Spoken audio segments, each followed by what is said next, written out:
What do you mean they dropped staffing? They've dropped the staffing as 44, station 44, and they dropped the staffing at 46 every shift. And we're not trying to say where we need to put the staffing, but the total staffing has been reduced since we put in the demand of Army. And that is possibly, I would have to ask the attorney, but possibly an unfair labor practice.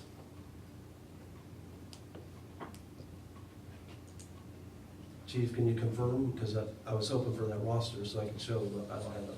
Oh, he has it, okay.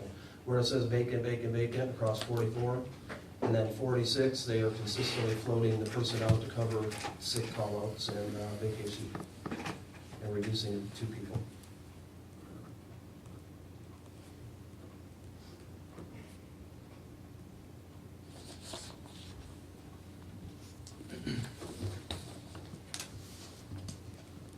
Yeah, that's it. 44, now 46 on here shows the third person there, but I could show you daily rosters where the third person isn't there, like almost every shift. Am I right, Chief? You are. We actually have dropped staffing going back over a year ago based upon absenteeism and things like that. So it's a practice that we actually had in place. We dropped 44 to 3, and occasionally we would drop 46 to 2 if we couldn't get someone to come in.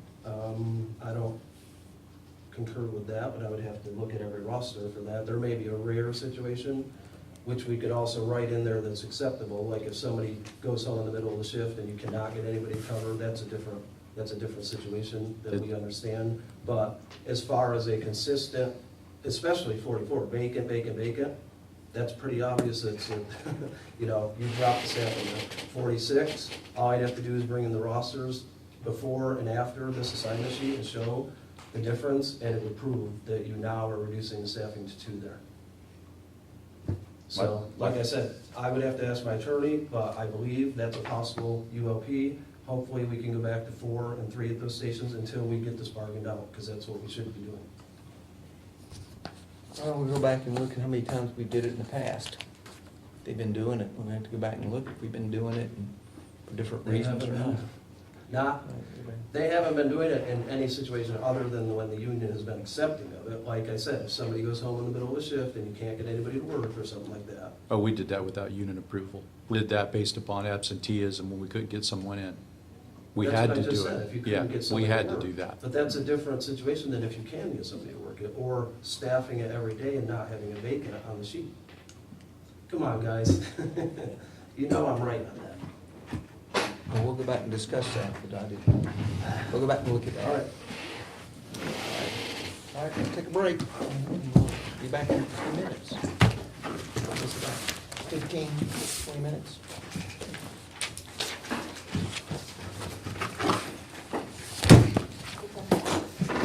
Okay, and thank you for the break. We're trying to get some information.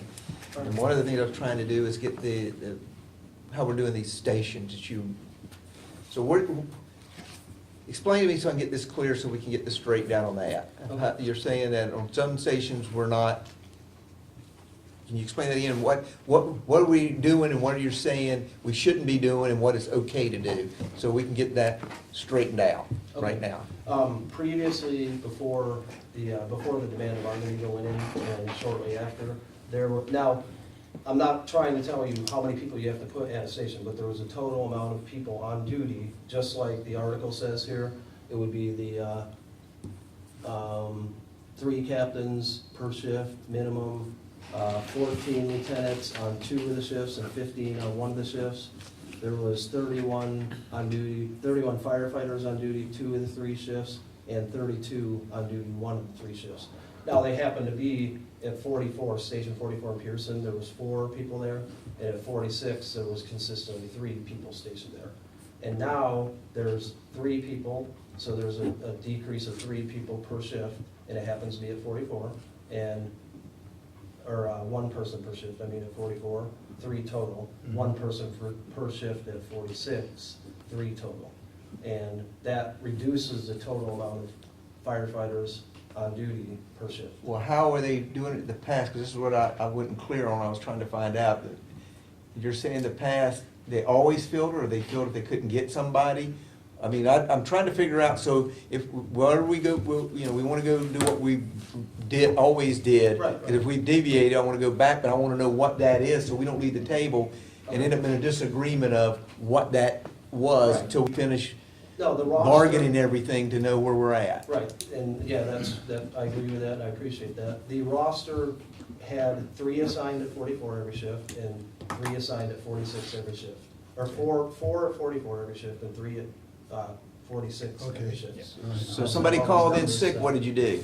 They covered it with overtime. So what if they couldn't get somebody? What If they absolutely could not get anybody, in some instances, they may reduce the staffing on a temporary basis until either somebody could come in, or if the whole shift went through, then they couldn't fill it.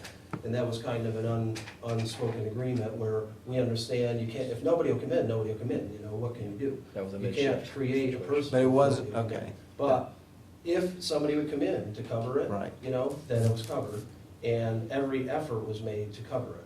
Whereas now, it's just vacant at 44, and it's the third person at 46. Every shift is, okay, there's a sick call out there, you're going over there. Or there's a vacation there, you're going over there. And it's reduced almost every shift, I won't say 100% of the time, but. Well, what we'll do is make sure we do what we were doing previously, trying to try to fill it, call people. If you can't get somebody, then you can't get somebody, but we'll try to fill it. Yeah, that's. We'll make sure that happens. We did not know that was going on, so we'll make sure that's continue till we resolve whatever we do Okay, here. yep, that's, And then once, we'll know whatever it is. all right. And I'll get back and we'll set another meeting on an answer on the other, but in the meantime, I was trying, you know, the team here to figure out what we were not doing with the other, to say, what was that? Yeah. And so we'll get that, I'll get back with some answers on the other, and I'll set another meeting and we'll try to do it fairly Okay, quickly. and I would like to state that we would be interested in your county proposal. This is not about, our interest is not money, our interest is safety and staffing here. One of the tools that we have is to ask for an increase as we did, but that is not our motivation. As you know, we offered a status quo contract in the regular negotiations. We're not interested in money, we want safety and staffing, that's what we want. That reminds me, I do have one other thing. Is there any other impacts that we need to talk about that you had, are these the ones that we're talking about, or is there any others that we need to go through, your letter or anything? Because some of them was in the letter, is not here on the table today. Are we dealing with those too, or just the ones that are on the table today? What's on the table today in our proposal for this article covers the demand market. Okay. All right. Any of y'all have any questions? Charles, do you have any? Terry? Yes, sir. You said reduced on a temporary basis. Can you explain what that means? I'm just not really sure. In regards to one of the stations? Yeah.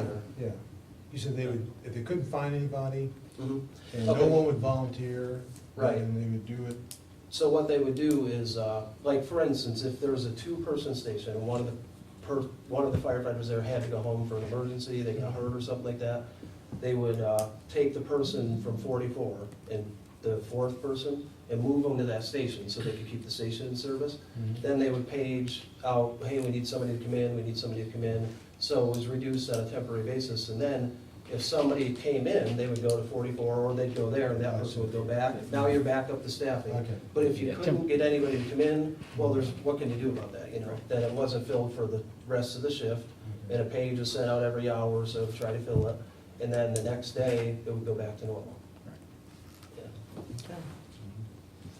There are a couple questions, Mr. Moats, separate from this. Well, I want to ask, if y'all have any questions before we move to something else? You have any questions? No, I don't have any other Okay. questions. All right, go ahead. All right. On this captain's testing promotional process, we just had a couple questions. Mike, you want to go ahead, you have it written down? Yeah, really, there was, everything was okay. The only question I had was the bachelor's degree requiring that for that position, for a captain's position. Basically, what was the justification for that from the county to want that education level for a captain's spot? They wanted to make sure people are educated, and they think that's a high-level position, that education is important. All right, so it was just something you wanted, hadn't compared it to this industry, that position, pay levels, anything like that? It was just, you just wanted it? Yeah, for they that thought that was position. important to have, and Yeah. that people are, it's not unusual to have it. You know, No. it's not, you know, it prevail, you know, everywhere, but it's not, you know, I've seen it other places. Okay, It's the probably captain's sure, position. yeah.